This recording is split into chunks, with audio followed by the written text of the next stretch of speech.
दोस्तों, कंगना रनावत लड़ने जा रही है चुनाव। जी हाँ, ये मैं नहीं कह रहा हूँ, खुद कंगना कह रही है। तो इस खबर को सुनाने से पहले मेरी एक अपील है कि हमारे चैनल को आप सब्सक्राइब कीजिए, लाइक कीजिए, शेयर कीजिए। और नमस्कार, मेरा नाम है पंकज बेदी और आप देख रहे हैं खबरी लाल।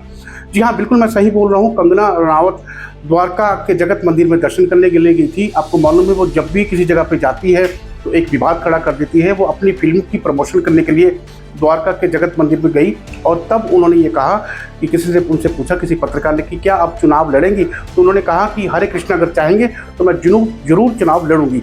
अब ये बात आई कहाँ से? क्योंकि भाजपा ने भी औपचारिक रूप से ये नहीं कहा कि कंगना हमारी कैंडिडेट होगी या कहीं से वो चुनाव लड़ेगी, लेकिन कंगना अपने मुंह से बोल रही है कि मैं अब चुनाव लड़ूंगी अगर हरे कृष्णा चाहेंगे, यानी कि साफ साफ इशारा कर दिया है। और इसके पीछे कारण क्या है? कारण इसके पीछे ये है कि अगर कंगना अपना बर्ताव सही रखती, पहले जैसे उनको पिक्चरें बना रही थी, अपनी एक्टिंग में अगर वो सही ध्यान देती, वो अच्छी कलाकार है, उन्होंने बहुत अच्छी अच्छी पिक्चरें बनाई हैं, हमने भी उनकी बहुत सारी पिक्चरें देखी।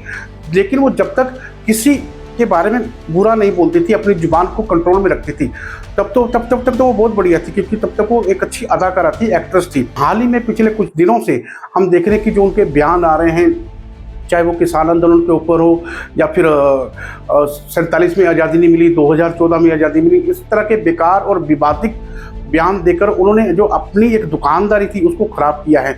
और बॉलीवुड में रहते ही बॉलीवुड के लोगों के बारे में बोलना, आप जिस इंडस्ट्री में काम करते हो उस इंडस्ट्री के बारे में बोलना, फिर वो इंडस्ट्री आपको काम नहीं देती, उसके बाद आप अपना प्रोडक्शन हाउस खोलते हो, लेकिन धीरे धीरे आपकी पिक्चरें पिटती रहती हैं, जितना पैसा पिक्चरों में लगता है उसकी रिकवरी नहीं हो पा रही।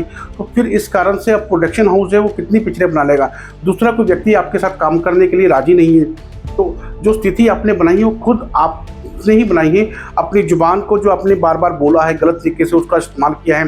तो स्थिति अब ये आ गई है कि राजनीति करने के सिवाय कंगना के पास अब कोई विकल्प है ही नहीं। तो इसलिए वो चाहती कि मैं भाजपा से सीट से चुनाव लड़ूं, लेकिन वो लड़ेगी कहाँ से ये भी अभी पुष्टि नहीं है। और भाजपा ने, मैं फिर बोल रहा हूँ कि उन्होंने औपचारिक रूप से नहीं बोला है, ये कंगना ने बोला है कि हरे कृष्णा चाहेंगे तो मैं चुनाव जरूर लड़ूंगी।